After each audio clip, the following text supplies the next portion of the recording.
दोस्तों, भगवान राम भारत की पहचान है और इसी वजह से ऐसा कहा जाता है कि भारत के कण कण में राम बसते हैं। अगर भारत से सबसे हिट शोज की बात करें तो वो भी रामायण ही है, जिसे बड़े बूढ़ों ने तो क्या बच्चे बच्चे ने भी देखा है। लेकिन क्या आपको पता है रामायण को एक बार भारत में बैन कर दिया गया था? क्या बात कर रहे बाबा? अरे हैरान मत होइए, क्योंकि मैं यहाँ रामायण सीरियल नहीं बल्कि Ramayana the legend of prince Ram animated movie की बात कर रहा हूँ, जिसे एक समय भारत के अंदर तगड़ी कंट्रोवर्सी झेलनी पड़ी थी। तो चलिए जानते हैं कि आखिर किस वजह से इस मास्टरपीस को भारत में बैन का सामना करना पड़ा था। अब दोस्तों, आगे बढ़ने से पहले जिन लोगों ने भी Ramayana the legend of prince Ram के बारे में नहीं सुना है, उन्हें बता दूं कि ये हिंदू एपिक रामायण पर बनी एक एनिमेटेड मूवी है, जिसे फेमस जापानीज डायरेक्टर यूगो साको और भारत के राम मोहन द्वारा बनाया गया था। अब दोस्तों, वैसे तो ये फिल्म कभी भी ऑफिशियली भारत में बैन नहीं हुई है, पर फिर भी एक समय हो रहे जबरदस्त विरोध की वजह से इसके मेकर्स ने भारत के अंदर इसके रिलीज को रोक दिया था, क्योंकि विश्व हिंदू परिषद का मानना था कि इसमें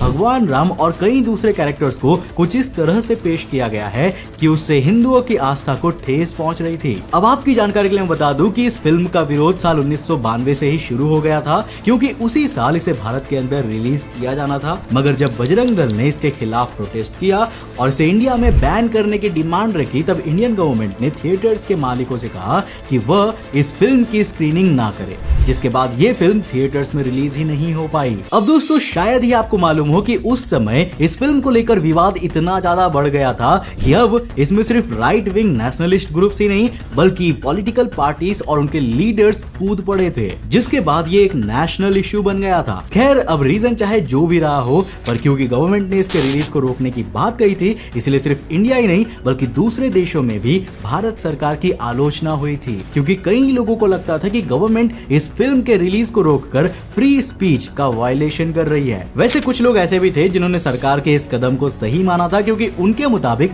भगवान राम में भारत के लोग इतनी ज्यादा श्रद्धा रखते हैं कि वो उनके कैरेक्टर के साथ होने वाले थोड़े से भी खिलवाड़ को बर्दाश्त नहीं कर पाएंगे और सड़कों पर उतर आएंगे, जिससे दंगे शुरू होने की संभावना बढ़ जाएगी। अब आप में से बहुत से लोगों के मन में ये सवाल तो जरूर आ रहा होगा कि आज तो भगवान राम के ऊपर बहुत सी एनिमेशन मूवीज बनती है, तो फिर इन पर अब विवाद क्यों नहीं होते? और पहले ऐसा क्या था जिसके चलते इस फिल्म के थिएट्रिकल रिलीज को रोकना पड़ गया था? वेल देखो, जिस समय Ramayana the legend of prince Ram को रिलीज किया गया था, ठीक उसी समय इंडिया न सिर्फ एक बड़े धार्मिक ध्रुवीकरण के दौर से गुजर रहा था, बल्कि तब इंडिया में हिंदू और मुस्लिम के बीच टेंशन अपने चरम सीमा पर थी। अगर ऐसे टेंशन के बीच ये मूवी इंडिया में रिलीज होती, तब पक्का इससे कोई ना कोई बड़ा दंगा तो हो ही जाता, क्योंकि साल 1992 वही साल है जिसमें राम लला के नगरी अयोध्या में हिंदुओं द्वारा विवादित ढांचे यानी कि बाबरी मस्जिद को गिरा दिया गया था। अब दोस्तों, विश्व हिंदू परिषद और बजरंग दल जैसे राइट विंग हिंदू नेशनलिस्ट का मानना था कि जिस जगह बाबरी मस्जिद बनी हुई थी वह जगह भगवान राम का जन्म स्थान है, जहाँ पहले मंदिर हुआ करता था। लेकिन मुगल आक्रांता बाबर ने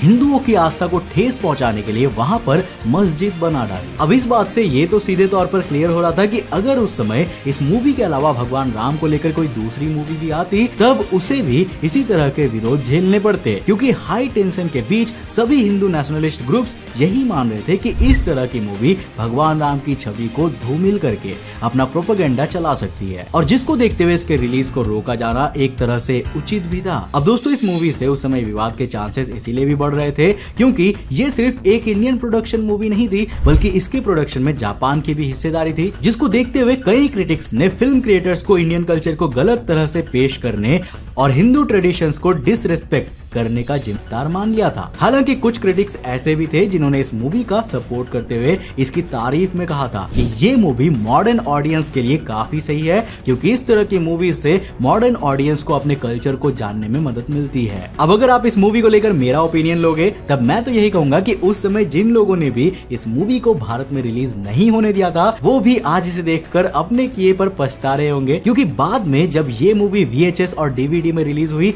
तब पता चला कि इस मूवी में हिंदू रिलीजियस सेंटिमेंट से लेकर इंडियन कल्चर तक हर एक चीज का ध्यान रखा गया था, जो इसे एनिमेशन लवर्स के लिए परफेक्ट मूवी बना देता है। अब इसी साल 16 जून को भगवान राम से जुड़ी एक और मूवी रिलीज होने जा रही है, और उस मूवी का नाम है आदि पुरुष, जिसमें बाहुबली स्टार प्रभास ने भगवान राम का रोल प्ले किया है। लेकिन क्या आपको पता है, जब से लोगों ने प्रभास की आदि पुरुष का ट्रेलर देखा है, तब से ही वो Ramayana the legend of prince Ram को बहुत ज्यादा याद कर रहे हैं। क्यों? क्योंकि लोगों के मुताबिक जिस तरह का कैरेक्टर डिस्प्ले आदि पुरुष में हुआ है उससे कई गुना अच्छा कैरेक्टर डिस्प्ले तो आज से लगभग 30 साल पहले बनी इस एनिमेशन मूवी में ही था। अब दोस्तों Ramayana the legend of prince Ram movie की सुपरमेसी का अंदाजा आप इसी बात से लगा सकते हो कि एक बार खुद इंडियन प्राइम मिनिस्टर भी इस मूवी के बारे में बात कर चुके हैं, जो ना सिर्फ मूवी मेकर्स के लिए एक बड़ा अचीवमेंट है बल्कि उन लोगों के मुंह पर एक तमाचा है जो कहते थे कि ये मूवी हिंदुओं की आस्था को ठेस पहुंचाती है। तो दोस्तों मुझे यकीन है कि आपने भी इस मूवी को जरूर देखा होगा और आपको भी ये मूवी उतनी ही पसंद आई होगी